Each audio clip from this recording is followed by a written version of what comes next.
Hello friends, आज मैं आपके लिए लेकर आई हूँ मठरी की एक ऐसी रेसिपी जिसे आप बहुत ही कम घी तेल में बना करके रेडी कर सकते हैं। और ये इतनी ज़्यादा खस्ता, इतनी ज़्यादा क्रिस्पी बनेंगी कि घर में सब खुश हो जाएंगे।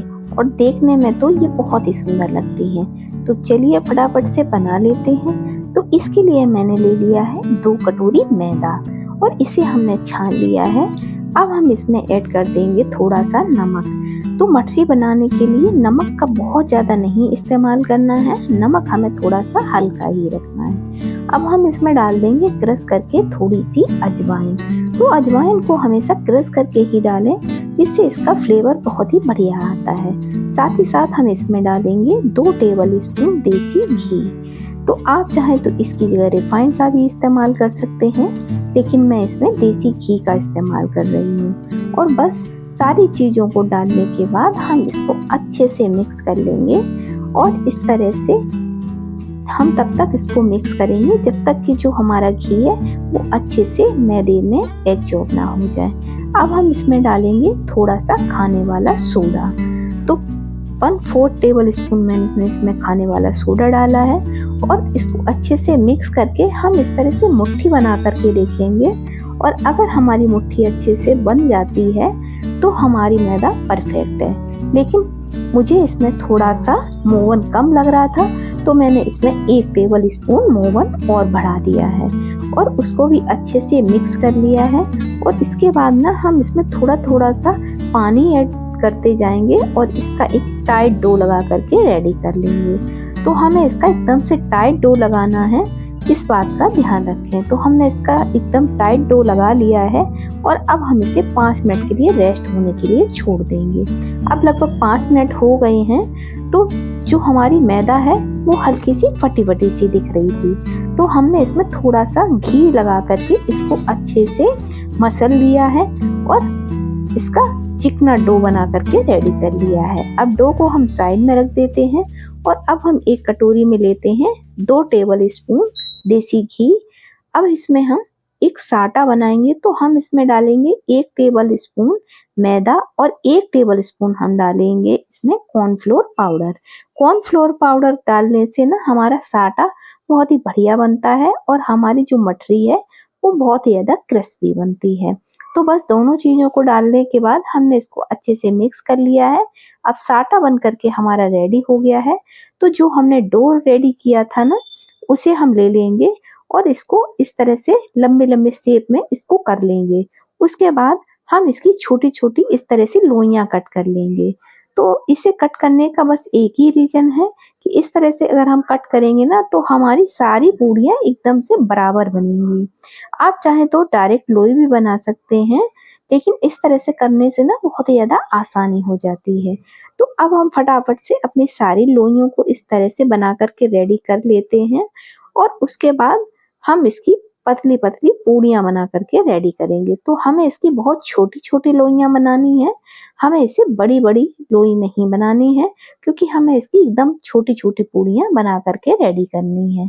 तो हम इसकी एकदम पतली पूड़ी बेलेंगे, जितनी आप पतली बेल सकते हैं उतनी पतली पूड़ी आप इसकी बना करके रेडी कर लें। तो हम इसमें थोड़ी सी सूखी मैदा डस्ट करते जाएंगे और इसको एकदम से पतला बारीक बना करके रेडी कर लेंगे। तो देखिए हम बिल्कुल पतली पूड़ी बेलेंगे जब तक कि इसमें हमारा आर पार हाथ ना दिखने लगे। तो देखिए अब मैं आपको दिखाती हूँ। देखिए हम हथेली पे इस तरह से डाल रहे हैं ना, तो एकदम से देखिए इसमें हमारा हाथ दिख रहा है।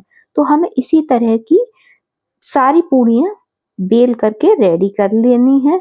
तो एक मैंने आपको पूड़ी बेल करके दिखा दी है, अब मैं एक और आपको बेल कर दिखा देती हूँ। तो इसी तरह से हमें 6 से 7 पूड़ियाँ बना करके रेडी कर लेनी है और बिल्कुल पतली हमें इसे कागज की तरह बेलना है। इस तरह से जब हम बनाएंगे ना तो हमारी जो मठरी है वो बहुत ही ज्यादा क्रिस्पी और खस्ता बनेगी। और तो हमें साटे को अच्छे से पूरी पूड़ी पे लगाना है ताकि हमारी पूरी पूड़ी कवर हो जाए। अब एक पूड़ी पे हमने साटा लगा दिया है, तो दूसरी पूड़ी हम उसके ऊपर इस तरह से रख देंगे और उसके बाद उसके ऊपर भी हम अच्छे से साटा लगा देंगे। आप चाहें तो थोड़ी सी मैदा भी डस्ट करते जाएं, लेकिन मैं मैदा डस्ट नहीं कर रही हूँ।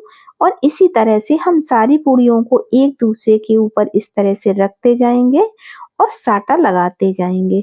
तो जितनी हमने पूड़ियाँ बेल करके रखी थी, वो सारी पूड़ियाँ हमने एक दूसरे के ऊपर इस तरह से सेट कर दी हैं और सारे में अच्छे से हमने साटा लगा दिया है। अब हम क्या करेंगे कि सारी पूड़ियों को इस तरह से डाल करके हल्के हाथ से हम इससे बेलन से इसको बेल लेंगे। तो आपको ध्यान रखना है कि आपको प्रेशर बहुत ज़्यादा नहीं देना है, बहुत ही हल्के हाथ से हमें इसे बेलन से इस तरह से बेल करके रेडी कर लेना है। तो हमें बहुत ज़्यादा इसे नहीं बेलना है, बस हल्का सा हमें पूरी को बढ़ा देना है। और उसके बाद हम क्या करेंगे कि इस तरह से चारों साइड से हम पूरी के किनारों को कट कर देंगे और इसको एकदम से चौकोर शेप में हम कट कर लेंगे। और बस चौकोर शेप में कट करने के बाद हम इस तरह से पतली पतली इसकी स्ट्रिप बना लेंगे और उसके बाद इसको स्क्वायर शेप में कट कर लेंगे। तो हम इस तरह से अब जब स्क्वायर शेप में कट कर लेंगे तो उसके बाद फिर हम इसमें डिजाइन देंगे। तो इस तरह से जब आप खारी बनाएंगे ना, तो ये बहुत ही ज्यादा क्रिस्पी, बहुत ही खस्ता बनती हैं और देखने में तो ये इतनी सुंदर लगती हैं कि जो भी खाएगा वह खुश हो जाएगा। तो देखिए, आपको इस तरह से ये स्क्वायर शेप ले लेने हैं और बीच में इसको इस तरह से जॉइंट कर देना है और ये एक फ्लावर के शेप में आपको दिखने लग जाएंगे। तो इसी तरह से हम अपनी सारी मठरी को बना करके रेडी कर लेंगे। तो देखिए, मैंने इस तरह से अपनी सारी मठरी बना करके रेडी कर ली है। तो देखिए, हमने इसे इस तरह से प्लेट में सजा लिया है। ये कितनी सुंदर लग रही हैं। अब आप चाहें तो इस पे ऊपर से हल्का सा ऑयल लगा करके इसे ओवन में भी रख सकते हैं और ये बहुत ही क्रिस्पी बनेंगी, लेकिन मैं इसे डीप फ्राई कर रही हूँ। तो बस हम दूसरी तरफ गैस पर एक कढ़ाई चढ़ा दी है और उसमें हमने डाल दिया है रिफाइंड ऑयल। और जब हमारा ऑयल अच्छे से गर्म हो जाए तो हम गैस का फ्लो एकदम धीमा कर देंगे, क्योंकि ये हमें बहुत ही धीमी आंच पे फ्राई करनी है।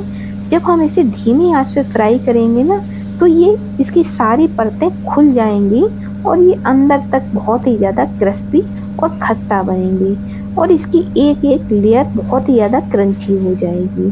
तो हमें बिल्कुल धीमी आंच पे ही इसे फ्राई करना है, इस बात का आपको ध्यान रखना है। तो हम बस इसको अलट पलट के लगभग 1 से 1.5 मिनट के लिए इसको एकदम गोल्डन होने तक फ्राई कर लेंगे।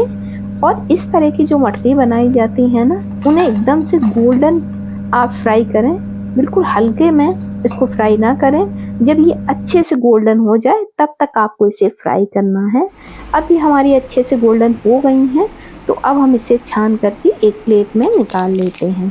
तो देखा कितनी ज़्यादा अच्छी हमारी ये मठरी बन करके रेडी हुई हैं, वो भी इतने कम ऑयल में।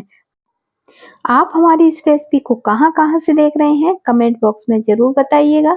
और अगर आपको हमारी ये रेसिपी पसंद आई हो तो प्लीज़ चैनल को लाइक करें, सब्सक्राइब करें और ज़्यादा से ज़्यादा शेयर करें और बेल आइकन दबाना